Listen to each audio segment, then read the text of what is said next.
Bonjour à tous, aujourd'hui je vais vous expliquer comment immigrer au Canada grâce au programme EIC et je vais vous parler des différents permis qui existent. Donc premièrement, je tiens à dire que je ne travaille pas au gouvernement, je ne suis pas qualifiée dans l'immigration, je vais juste vous parler de mon expérience, de ce que je sais parce que je l'ai fait en fait et des autres permis que je connais parce que je me suis pas mal renseignée dessus.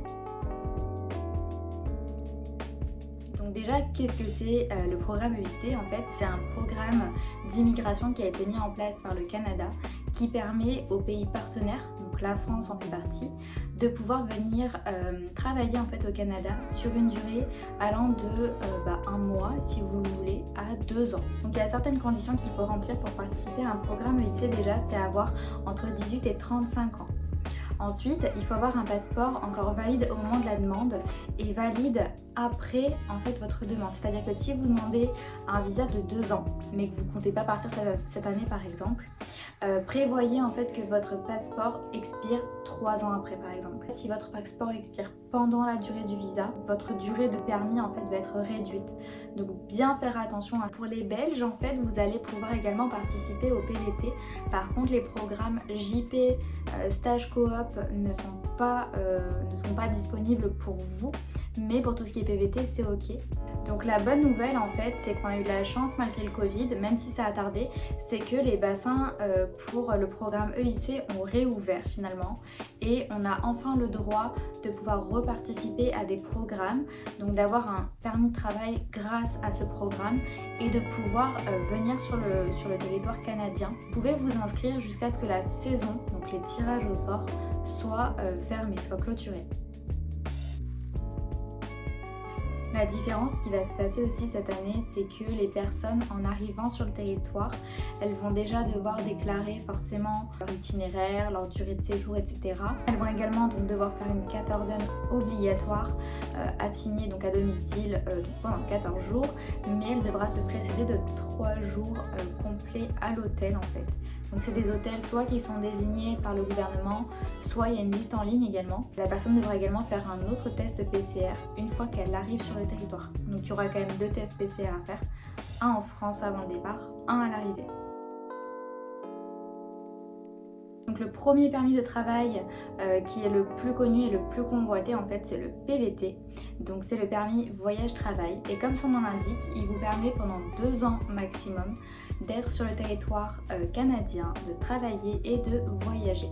C'est un permis ouvert qui vous permet de travailler pour autant d'employeurs que vous le souhaitez. Il vaut mieux demander 24 mois, comme ça on est sûr de pouvoir rester au maximum, quitte à rentrer plus tôt. La grande particularité du PVT en fait, c'est qu'il y a beaucoup plus de demandes que de places disponibles. Donc c'est un permis qui est très difficile à avoir déjà par cet aspect-là.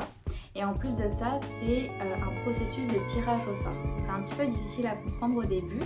En fait, là cette année par exemple, il y a 7100 places de disponibles pour les Français. Pour être éligible, il faut ne jamais avoir fait de PVT ou d'autres permis EIC comme un jeune professionnel. Vous pouvez très bien recevoir une invitation à présenter une demande, c'est-à-dire entre guillemets on accepte votre profil, comme vous pouvez très bien ne rien recevoir du tout cette année. Si on a vraiment un employeur, qu'on est pressé, qu'on a besoin d'aller au Canada pour une certaine raison, c'est pas forcément vers le PVT qu'il va falloir se tourner. Il va plutôt falloir regarder vers d'autres types de permis, que ce soit du programme EIC ou même d'autres. Donc sachez qu'avec le PVT normalement vous pouvez faire votre demande normalement et puis venir sur le territoire directement en vacances et trouver un employeur une fois sur place.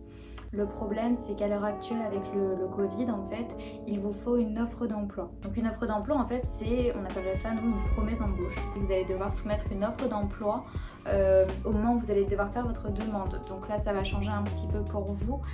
Mais voilà, c'est la condition sine qua non que le gouvernement demande pour que vous puissiez, en fait, faire votre demande et rentrer sur le territoire normalement. Le programme Jeune Professionnel, il est également appelé donc JP, il vous permet de travailler uniquement pour un employeur. Donc c'est un type de permis fermé. Donc il va être valable uniquement pour toute la durée de l'emploi. Donc là cette fois-ci l'offre d'emploi est obligatoire. Donc la chose qui est maintenant devenue obligatoire pour les PVTistes que depuis cette année, les de base en fait pour les permis jeunes professionnels. La spécificité par contre c'est d'avoir un emploi qualifié, à la différence en fait du permis PVT. Donc il y a des catégories pour ça. il y a la catégorie 0, A, B, C et D. Donc les emplois qualifiés en fait pour l'État, c'est tout ce qui est 0, A et B. Donc je vous mettrai en barre d'infos le lien qui recense toutes les catégories d'emplois.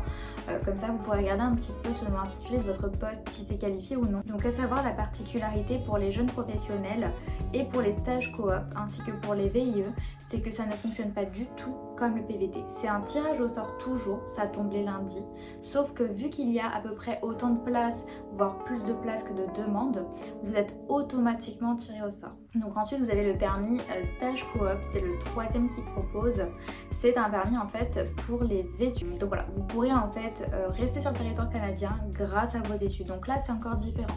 Mais voilà, c'est un type de permis qui existe. Par la suite, d'avoir des facilités pour faire une demande, par exemple si vous voulez rester sur le territoire canadien. C'est un permis que je connais pas tellement parce que j'avoue que j'ai jamais fait de démarche spécifique pour faire un stage coop parce que j'ai déjà fini mes études en France depuis un petit moment. Mais en tout cas, voilà, je vous invite également à vous renseigner là-dessus. Je vous mettrai les liens encore une fois en barre de description si ça vous intéresse et si c'est votre cas.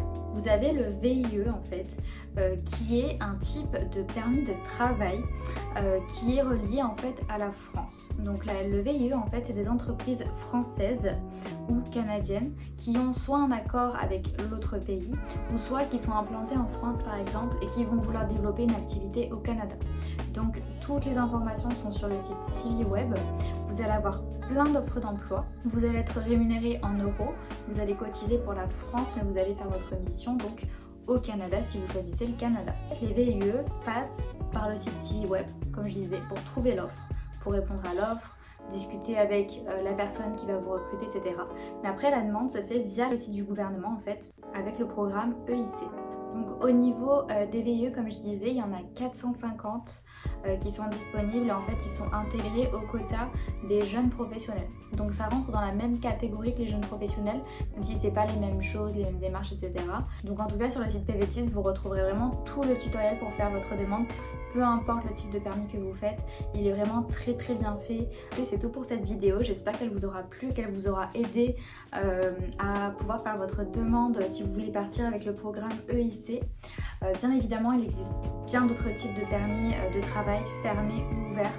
Ça va dépendre de ce que vous voulez, de est-ce que vous venez avec quelqu'un, avec votre famille, du domaine dans lequel vous travaillez aussi. Vous avez aussi plein de choses qui vous permettent d'immigrer directement au Canada, mais c'est assez spécifique encore une fois et ça coûte beaucoup plus cher. Si vous avez des questions, n'hésitez pas à me les poser en commentaire, dans la mesure du raisonnable on va dire, parce qu'encore une fois je ne travaille pas du tout pour l'immigration. Je vous ai dit vraiment à peu près tout ce que je savais selon mon expérience, selon ce que j'ai fait. Si vous avez d'autres idées de vidéos sur ce thème, n'hésitez pas à me les transmettre et je le ferai avec plaisir.